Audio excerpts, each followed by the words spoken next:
Hi there, second graders. So, I wanted to read another chapter, or maybe two, from Flora and Ulysses. So, as you might recall, chapter 20 was a very interesting chapter. It was about 6 lines long, about 25 words, and it was titled, What It Said. What does that mean, what it said?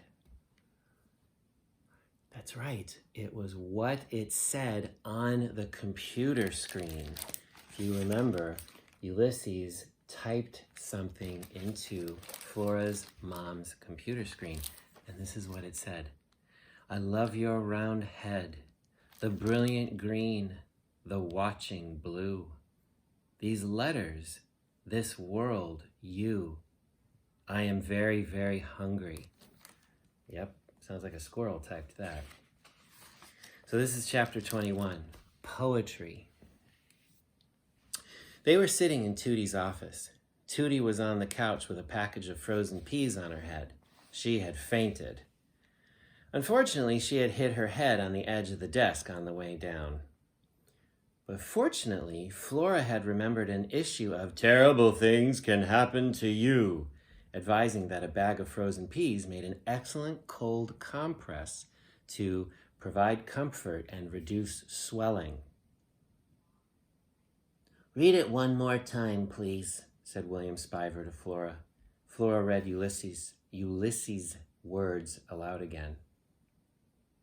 The squirrel wrote poetry, said Tootie in a voice filled with wonder. Keep those peas on your head, said Flora. I don't get the last part, said William Spiver. The part about hunger. What does that mean? Flora turned away from the computer and looked at William Spiver's dark glasses and saw, again, her round-headed, pajamaed self reflected in his glasses. I think it means it's hungry, she said. He hasn't had any breakfast. Oh, said William Spiver. I see. It's literal. It's not a metaphor. Ulysses was sitting on his hind legs beside the computer.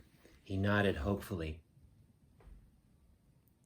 It's poetry, said Tootie from the couch. Ulysses puffed out his chest the tiniest bit. How do you think Ulysses felt when he puffed up his chest? What can you infer? That's right, he was proud. Well, it might be poetry, said William Spiver, but it's not great poetry. It's not even good poetry. But what does it all mean? Said Tootie. Why does it have to mean something? Said William Spiver. The universe is a random place, Great Aunt Tootie.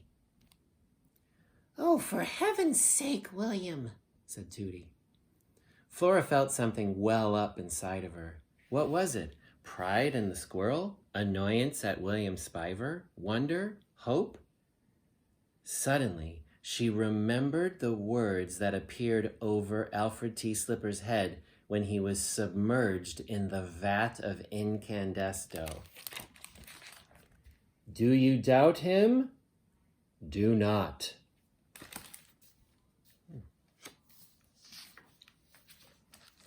Do you doubt him? Asked Flora. Well, of course I doubt him, said William Spiver. Do not, said Flora. Why? Asked William Spiver. She stared at him. Take off your glasses, she said. I want to see your eyes. No. Take them off. I won't. Children, said Tootie, please. Who was William Spiver, really? Yes, he was the great-nephew of Tootie Tickum, suddenly, suspiciously, come to stay the summer. But who was he really? What if he was some kind of comic book character himself? What if he was a villain whose powers were depleted as soon as the light of the world hit his eyes?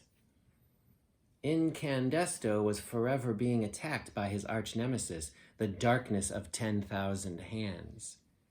Every superhero had an arch-nemesis. What if Ulysses' arch-nemesis was William Spiver? The truth must be known, said Flora. She stepped forward. She reached out her hand to remove William Spiver's glasses. And then she heard her name. Flora Bell! Your father is here. Flora Bell, said William Spiver in a gentle voice. Ulysses was still sitting on his hind legs. His ears were pricked. He looked back and forth between Flora and William Spiver. We have to go, said Flora. Wait, said William Spiver. Flora picked Ulysses up by the scruff of the neck. She put him under her pajama top. Will I ever see you again? Asked William Spiver. The universe is a random place, William Spiver, said Flora. Who can say whether we will meet again or not? Chapter 22, A Giant Ear. Her father was standing on the top step in front of the open door. He was wearing a dark suit and tie and a hat with a brim, even though it was Saturday and it was summertime. Flora's father was an accountant at the firm Flinton, Floston, and Frick. Flora wasn't sure, but she thought it was possible that her father was the world's loneliest man. He didn't even have Incandesto and Dolores to keep him company anymore. Hi, Pop, she said. Flora, said her father. He smiled at her, and then he sighed. I'm not ready yet, Pop. Oh, that's okay, said her father. He sighed again. I'll wait. He walked with Flora into the living room. He sat down on the couch. He took off his hat and balanced it on his knee. Are you in the house now, George? Flora's mother shouted from the kitchen. Is Flora with you? I am inside, shouted Flora's father. Flora is with me. The clack, clack, clack of the typewriter echoed through the house. Silverware rattled, and then there was silence. What are you doing, George? Her mother shouted. I'm sitting on the couch, Phyllis. I'm waiting for my daughter. Flora's father moved his hat from his left knee to his right knee, and then back to his left knee again. Ulysses shifted under Flora's pajamas. What are you going to do today? Flora's mother shouted. I don't know, Phyllis. I can hear you perfectly well, George, said Flora's mother as she came into the living room. You don't need to shout. Flora, what have you got under your pajama top? Nothing, said Flora. Is it that squirrel? No. What squirrel? Said Flora's father. Don't lie to me, said her mother. Okay, it's the squirrel. I'm keeping him. I knew it. I knew you were hiding something. Listen to me. That squirrel is diseased. You are engaging in dangerous behavior, young lady. Flora turned away. She had a superhero under her pajamas. She didn't have to listen to her mother or obey anyone else for that matter.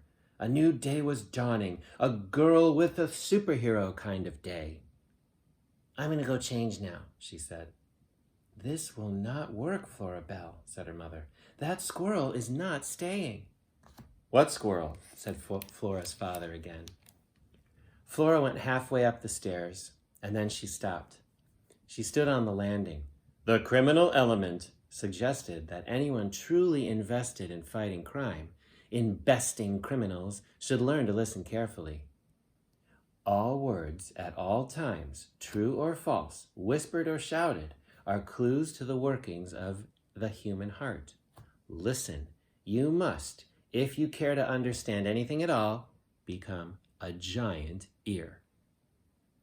This was what the criminal element suggested, and this is what Flora intended to do. She pulled Ulysses out from underneath her pajama top. Sit on my shoulder, she whispered to him. Ulysses climbed up on her shoulder. Listen, she said. He nodded.